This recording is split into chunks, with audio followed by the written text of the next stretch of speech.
I think I'll probably just talk about two things which are most important in the innovation space.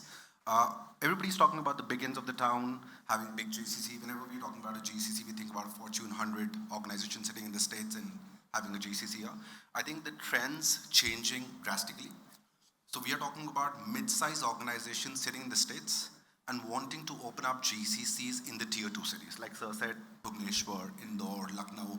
These would be the next level of hubs where we are actually driving that entire growth and the ecosystem, number one.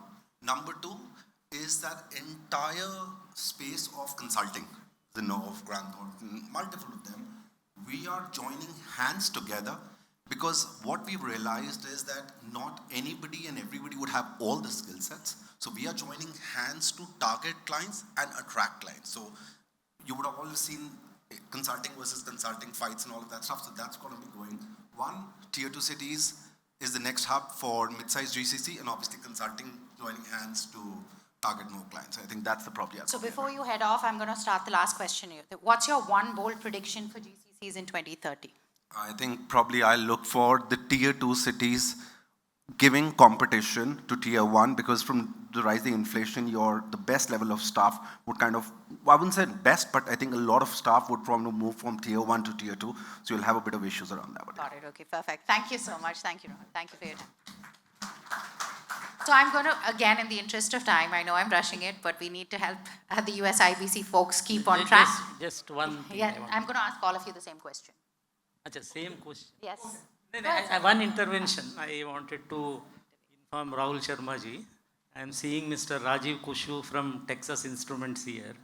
25 years back, when we have written our IT policy, US-India relationship I am mentioning, when we have written IT policy, we have mentioned that TI has started IT revolution in India and Bangalore.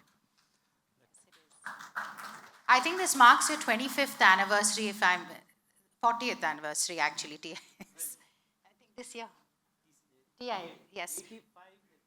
I think that iconic picture is the bullock cart bringing in the equipment, right? Yes.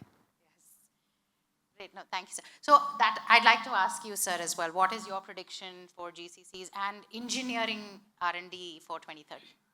I believe by 2030, you would have different states coming from an open bid from large, mid-sized, small GCCs, trying to woo the GCC into their territory.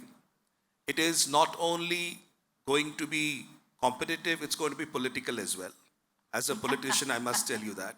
Recently, I didn't want to name it, but one of the GCCs was supposed to come up in Bhubaneswar, suddenly moving to Andhra Pradesh because they got land cheaper.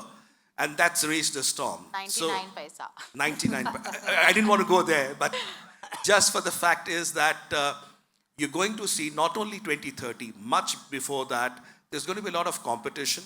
It's just that the states are not sensitized enough. They're not as sensitized as Karnataka. Karnataka, of course, was the leader and is the leader in innovation. But as it happens, and more aspiration, and the youth, wherever you go, they are looking for opportunities in their own state. Different states will have to come up with different innovative policies and programs in order to attract GCCs in whatever shape and size, which would again dovetail into the core competency of the state.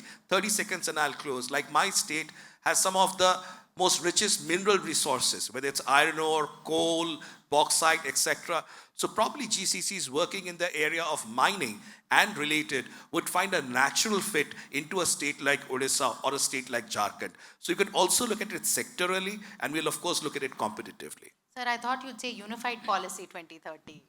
That is essential primarily from the regulatory perspective, because I wanted to go a little bit on the data side, because there's been a lot of talk about the DPDP Act, the data sovereignty, cross-border data flows, because that is something that is really, in a way, engaging the tech community, but probably for another day. Perfect, thank you. No prediction. I want certain thing to happen.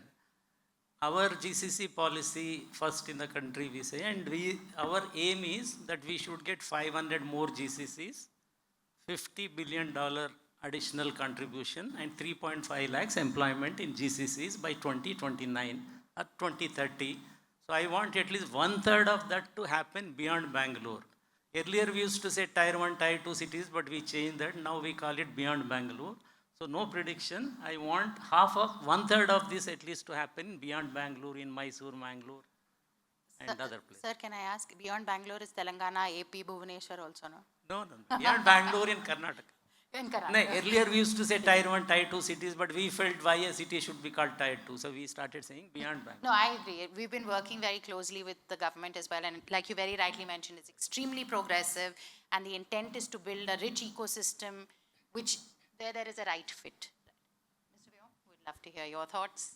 No, so along with GCC boom, the other boom which is happening in India right now is the data center boom, right? So on top of data center and of course with the layers of security and trust, which naturally are strong points for India, I think there's definitely an opportunity to leapfrog as becoming the AI development capital of the world, and I think that's what we should all look forward to in the near future. So that's what I'll hope for. Perfect. Thank you so much. And with that, we call this panel to a close. But before you all get off the stage, I think we set the stage for what is so important. We talked about policy, we talked about people, but we also said partnerships.